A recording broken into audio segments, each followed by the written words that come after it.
Hi bro, hi sir, பைஸ்லாட். ஜெயிக்கிறதுக்கு தான் அழைக்கப்பட்டிருக்கோம் பிரதர் சிஸ்டர். ஜெயிக்கிறதுக்கு மட்டும்தான் அழைக்கப்பட்டிருக்கோம், தோக்கிறதுக்கு அழைக்கப்படவே இல்லை. ஏன்னா உங்களுக்காகவும் எனக்காகவும் அவர் எல்லாத்தையும் ஆல்ரெடி ஜெயிச்சிட்டார். இந்த பிசாஸ் இருக்கான் தெரியுமா, தோத்தாங்குழி. நம்மளை தோக்க வச்சு அவன் கூட ஆள் சேர்க்கறதுக்காக இந்த மாதிரி வேலையை பார்த்துட்டு இருக்கான். ஸோ அதனால் ப்ளீஸ் ப்ராக்டிஸ் பண்ணலன்னா ஜெயிக்க முடியாது. ஸோ ப்ராக்டிஸ் பண்ணணும். ஜெயிக்கலன்னா இந்த உலகமும் நம்மளை மதிக்காது. இந்த பிசாஸ் இருக்கான் பாருங்கள், நம்மளை கூட அப்படியே ஜாலியாக இசைஞ்சு ஜாலி பண்ணி நம்மளை கடைசியில் காலி பண்ணுறதுக்கு பாதாளத்தில் ஒரு பெரிய ரூட் பிளான் வச்சுருக்கான். ஸோ அதனால் அவன் சொல்கிறத கேட்காதீங்க. நீங்கள் ஜெயிக்கணுன்றது தான் ஆண்டோடைய எண்ணம். இன்றைக்கி இந்த வீடியோ பார்க்குறீங்களா, இவ்வளோ நாள் நான் வீடியோ போட்டிருக்கேன், நீங்கள் அதை பார்த்தீங்களா எனக்கு தெரியாது. ஆனால் இந்த வீடியோ நீங்கள் பார்க்குறீங்கன்னா ஒரு ரீசன். உங்களை ஜெயிக்க வைக்கிறதுக்காக தான் ஆண்டவர் பேசுகிறார். நான் விசுவாசிக்கிறேன். வார்த்தைக்குள்ள போகிறேன். என்ன மாதிரி அவர் பேசுவார். வெளிப்படுத்தல் 21ஆம் அதிகாரம் 7ஆம் வசனத்தில், ஜெயம் கொல்லுகிறவன் ஜெயம் கொல்லுகிறவள் எல்லாவற்றையும் சுதந்திரித்து கொல்லுவான். ஓகேவா?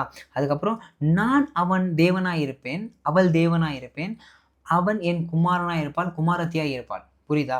இங்கே வந்து அவன் தான் இருக்கும் தமிழ் இதில். அவள் உங்களுக்கும் தான் சிஸ்டர், உங்களுக்கும் தான். அதனால் கவலைப்படாதீங்க. நம்மளை ஜெயிக்க வைக்கிறதுக்காக அவர் ஆல்ரெடி சிலுவையில் மரணத்தை ஜெயிச்சிட்டாரு. நமக்கான காரியங்களையும் ஆல்ரெடி ஜெயிச்சு வச்சிட்டாரு. அதாவது பிளெஸிங் எல்லாம் எப்பவுமே நான் சொல்லுவேன் பக்கத்தில் இருக்குது. நம்ம தான் அதை போய் சுதந்திரிச்சுக்கணும். இந்த பீஸ்னா சில அப்படியே வா அப்படியே ஜோக் பண்ணி கூப்பிட்டு போயிடுவான். வசனம் தெளிவாக சொல்லுது, ஜெயம் கொல்லுகிறவன் எல்லாவற்றையும். ஓகே, எல்லாத்துலேயும். நீங்கள் எதுக்கும் அடிமை கிடையாது. நீங்கள் நினைச்சிட்டு இந்த பாவத்தில் அடிமையாகவே இருங்க, நான் திரும்ப திரும்ப பண்ணுறேன். இல்லை, ஆண்டவர் ஹெல்ப் பண்ணுறதுக்கு ரெடி. நீங்கள் ஆண்டவர்கிட்ட வர்றதுக்கு ரெடி இல்லை. ஏன்னா ஜெயிக்கிறவர் கூட நின்னா தான் ஜெயிக்க முடியும். உலகத்தில் இருக்கிறவன்னு உங்களுக்குள்ளே இருக்கிற ஒரு பெரியவர், ஆனால் அவரை மறந்துட்டு வெளியே இருக்கிறான் பார்த்தீங்களா ஒரு ஜோக்கு, அவங்க கூட சுற்றி நின்றீங்கன்னா வேலைக்கு ஆகாது. ஸோ அதனால் ஜெயிக்கணும்னு ஆசைப்பட்டீங்கன்னா ஆண்டவரோட ஐக்கியம் வைங்க, ஜெயித்தவரோட ஐக்கியம் வைக்கணும். பைபிள் படிக்கணும், வேதம் வாசிக்கணும், தேவ பிள்ளைகளோட இணைப்பில் இருக்கணும். கொஞ்சம் அந்த பிரசன்னத்தை விட்டு கொஞ்சம் கன்சிஸ்டன்சி வீக் ஆச்சுன்னு வச்சுக்கோங்களேன், முடிச்சிடுவான், ஜோக் பண்ணிடுவான். அதுக்கப்புறம் ஆண்டவர் உணர்த்துவார். இப்போ நான் பேசுகிறேனே, உணர்த்துறாருல, அது மாதிரி தான். உணர்த்துறான்ற போது வந்து ஒட்டிக்கணும், இறுக்கி பற்றிக்கணும்.